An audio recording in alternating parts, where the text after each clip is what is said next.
This may look like Mirage, but it is just a Mirage, for it's actually a LEGO recreation of Mirage, created by Lily Kiyu,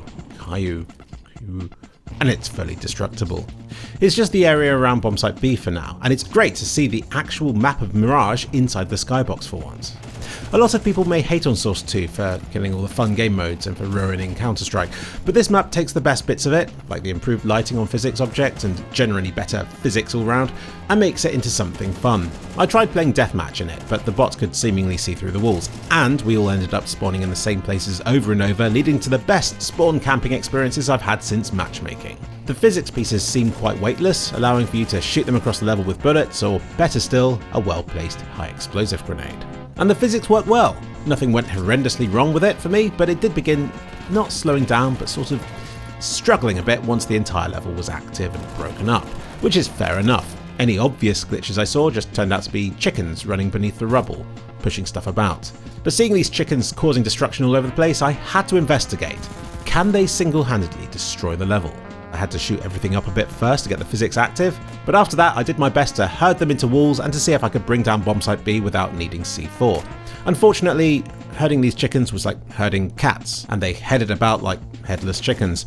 And while it's possible for them to cause some mean levels of destruction, they don't do it willingly, and even with very limited pathfinding in a constantly changing environment, they still manage to avoid running face first into walls. Most of the time. So no, if you want to destroy Mirage, it's best to stick to guns and grenades for now. You know those ideas you have that you never really get around to doing and then you forever regret not doing it? Yeah, one of those for me was creating a fully destructible castle for CSGO, where you can break it apart piece by piece. Having so many breakable physics objects inside Source 1 would have destroyed the game.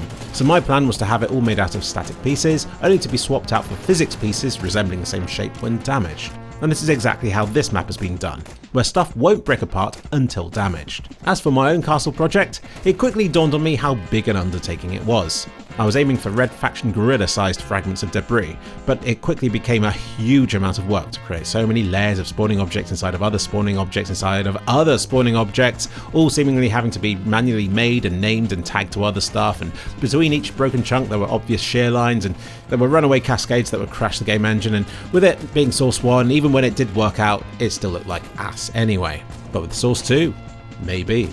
The other game mode this map supports is Wingman. Here the AI was still balked beyond belief, and I spawned outside of the buy zone a few times, but this is definitely a more feasible game mode for this level of destruction, where stuff is reset every minute or so.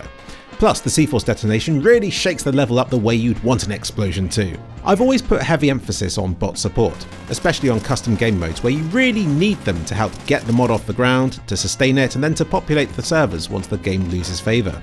But if you're playing this map on a server filled with real people, then bot support isn't a problem, is it? Having played this LEGO map and having had lots of fun breaking everything apart and blasting it off the sides of the level, I think there's a happy balance to be struck in a half-destructible map, where the foundations and key features maybe remain solid to allow for bots to still navigate, and for key parts of the map to still function without becoming a huge mess of rubble. Shout out to the finals, which somehow strikes the perfect balance, where the levels do get totally destroyed, but it's never too soon or too restrictive to the gameplay. And to download and to play this LEGO map for yourself, check out this video's description. Again, well done to Lily Q for bringing some magic to CS2's workshop.